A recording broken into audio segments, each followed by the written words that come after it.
on developing broadband all over our state and not just in the part of a state. And I think you know that today you can do business anywhere as long as you have a high-speed internet connection. And that is true all over the country, and certainly true in our state, where we have so many great rural towns where people actually want to live, whether it's in Grand Marais or Lanesboro or Thief River Falls, or I don't want to leave any part of the state down, Windham, anywhere, but people want to do business. And we also have, unlike some states, some really strong businesses that are out in our rural part of our state, which I think has made us so much stronger than the rest of the country. The fact that we have a Cirrus, or we have Schwann's, or we have Hormel, or we have DigiKey. We tend to have a lot of companies that are in greater Minnesota, and that has also led, sometimes in the bigger towns with good internet service, but it's led to more of a need for that service.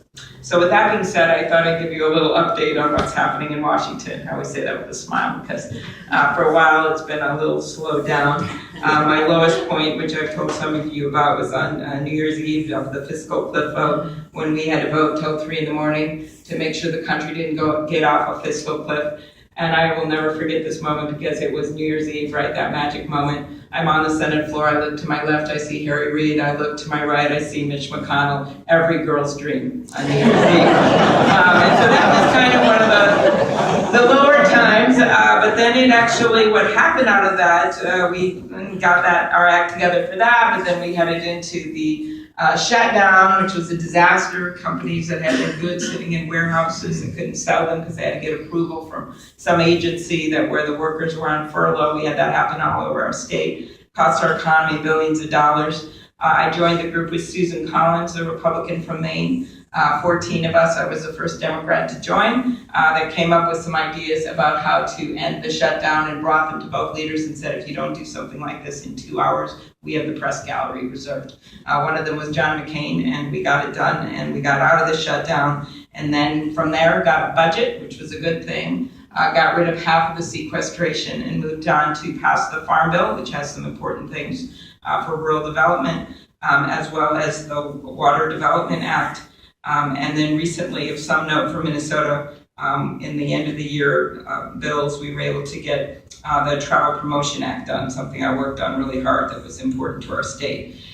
So basically what's happened is we're sort of at a stable situation, not only in our economy, but in Washington right now.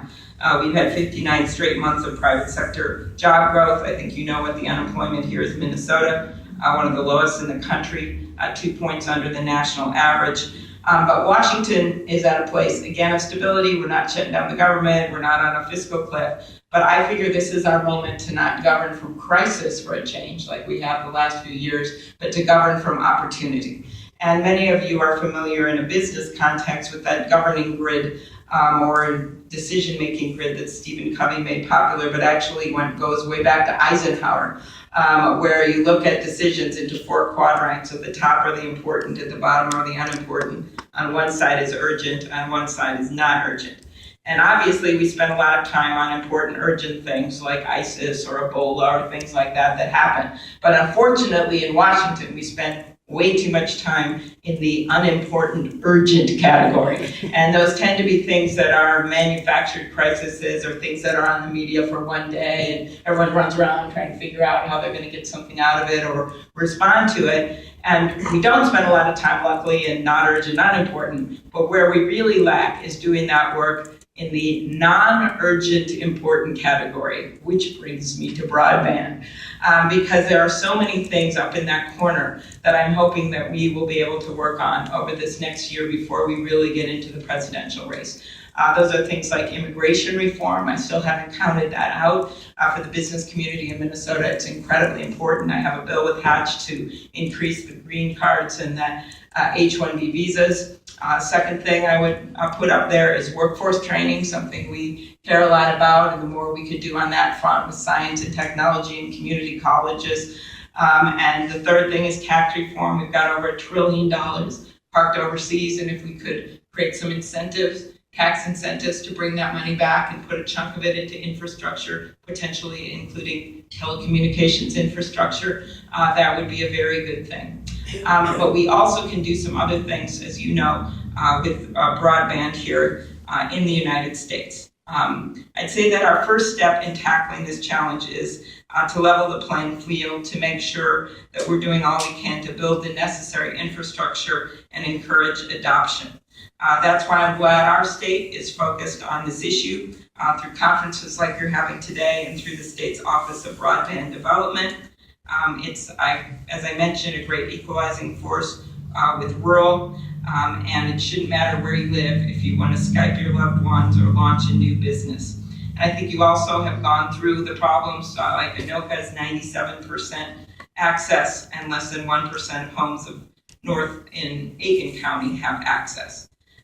We have a state that's providing about $20 million in grants that will fund 17 broadband projects. Private sector, many of you in this room, has kicked in another $25.8 million, but it's estimated that we need about $3 billion to bridge this digital divide.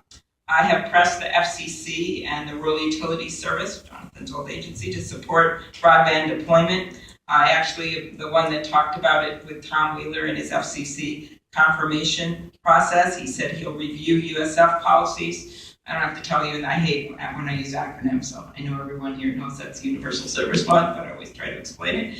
And I think the more that we can do with looking at the Universal Service Fund and making sure that it works for broadband, the better off that we are.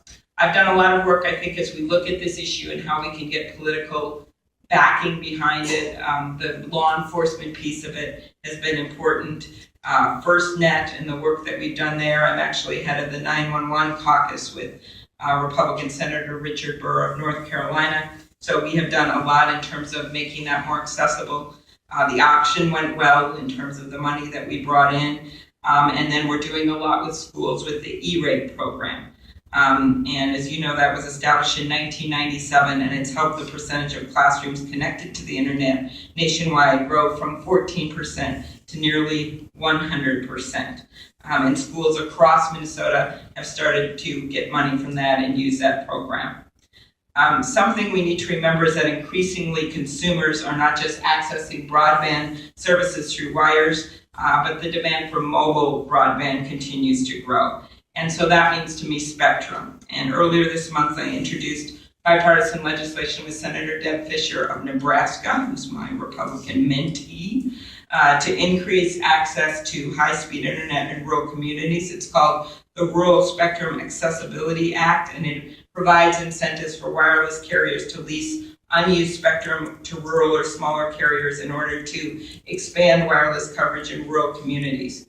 As I mentioned, the AWS-3 auction in November raised $45 billion, and the auctioning of this spectrum won't just free up bandwidth for commercial wireless broadband, it's also an important source of funding for making those public safety upgrades that I alluded to. Now, I know your panels today included discussions about a number of topics, and I know you just heard the tail end of Jonathan talking a little bit about net neutrality, I believe, right, and the effect some of this could have on investment. So I'm not going to focus on that, but I truly believe what we need right now is a rewriting of the Telecommunications Act. It has not been done since 1996. 1996. And I think you know my daughter was 1 year old now, and now she is 19 years old. And many Americans have, when you look back in 1996, only 20 million Americans had access to the internet, and they spent fewer than 30 minutes per month online. 30 minutes per month online. And you can see the impact the innovations have had, but you also can see how outdated that law is. And as we look to re-examine our communication laws, I believe that 4 principles should guide us. First, a strong commitment to universal service, which I know we all have. Secondly, that investment in public safety. Third, protecting and encouraging competition. And fourth, consumer protection. And I just think it's very difficult to get things done in this area right now because unless there's a crisis, as I pointed out, and it becomes urgent, people don't want to do anything.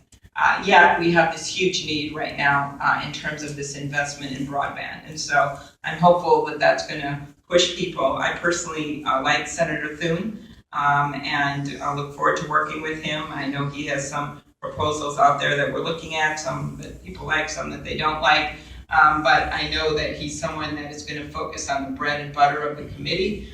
He's already done that. We had a hearing on cybersecurity that went well. We had, I think, a very civil hearing on net neutrality, just to kind of lay out what the issues are. I think he's going to work well with Bill Nelson. So I think if there's any possible as we move ahead in the next year of making some sensible changes, I think he will be a good person to work with.